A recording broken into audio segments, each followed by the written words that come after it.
আসসালামু আলাইকুম, সবাইকে শুভেচ্ছা জানাচ্ছি। আমি এই মুহূর্তে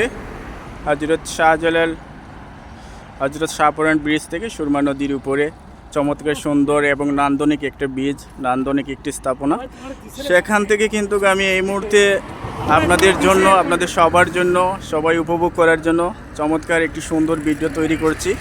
সম্মানিত সুধীমণ্ডলী, আপনারা দেখতে পাচ্ছেন এই মুহূর্তে আমি সুরমার তীরে অবস্থিত হজরত শাহপুরান ব্রিজে অবস্থান করছি। এই সাথে আমার সাথে রয়েছেন আমার দুই সহকর্মী, একজন হচ্ছেন জনাব আনিসুর রহমান, আরেকজন রয়েছেন দেবাশিস দা। আপনারা দেখতে পাচ্ছেন চমৎকার সুন্দরভাবে কিন্তু তারা আজকে বিকালটা যাতে সুন্দরভাবে কাটাতে পারে সেই বিনোদনের জন্য এবং একটু রিফ্রেশমেন্টের জন্য কিন্তু আজকে তারা ব্রিজে অবস্থান করেছে। কিছুক্ষণ আগে আমি তাদের সাথে দেখা করলাম এবং খুবই ভালো লাগছে তাদেরকে পেয়ে, আমি আনন্দিত। এবং সেই সাথে আপনাদেরকে দেখাচ্ছি আমি সুরমা তীরবর্তী জনজীবন এবং মানুষের সার্বিক অবস্থা এবং সুরমা নদীর বর্তমান অবস্থা আমি জানাচ্ছি আপনাদেরকে ব্রিজের উপর থেকে। সেই আপনারা দেখতে পাচ্ছেন নদীর যে অবস্থান, সেই নদীর যে পারিপার্শ্বিক অবস্থা আপনারা দেখতে পাচ্ছেন। সূর্য ঠিক পশ্চিম আকাশে হেলে পড়ছে, ইতিমধ্যে সন্ধ্যা নামছে, কিছুক্ষণ পরেই সন্ধ্যা নামবে। আমরা দেখতে পাচ্ছি চমৎকার সুন্দর একটি পরিবেশ বিরাজ করছে ইতিমধ্যে কিন্তু। আর এরই সাথে সাথে এই ব্রিজে অবস্থান করছে আশপাশ এলাকার সকল কর্মজীবী মানুষেরা, তাদের সকল ব্যস্ততা এবং কর্মক্লান্ত পরিবেশ থেকে তারা একটু রিফ্রেশমেন্টের জন্য এই ব্রিজে আসে অবসর সময় কাটানোর জন্য পরিবার পরিজন নিয়ে। এবং আমরা ব্রিজে দেখতে পাচ্ছি একটি চটপটির দোকানও রয়েছে এবং এখানে অবশ্যই চটপটি বিক্রেতা দর্শকদের জন্য, আগত সকল দর্শনার্থীদের জন্য তারা খাবারের ব্যবস্থা করেছে। এবং সেই সাথে ব্রিজের উপর দিয়ে মানুষ কিন্তু হেঁটে চলছে তাদের গন্তব্যের উদ্দেশ্যে এবং গাড়ি চলতেছে আপনারা দেখতে পাচ্ছেন। সেই সাথে কিন্তু চারপাশে নদীর চারপাশের যে বিরাজমান অবস্থা, সবুজ প্রাকৃতিক যে নান্দনিক দৃশ্যগুলো এই মুহূর্তে আপনারা ভিডিওর মাধ্যমে দেখতে পাচ্ছেন।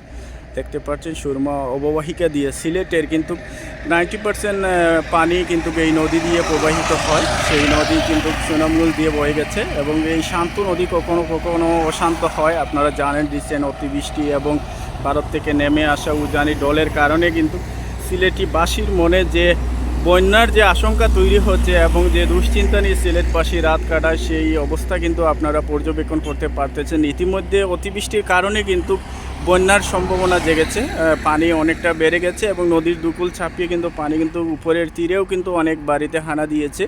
যদি আরও বৃষ্টি হয় তাহলে সম্ভবত বড় বন্যার আশঙ্কা তৈরি হতে পারে।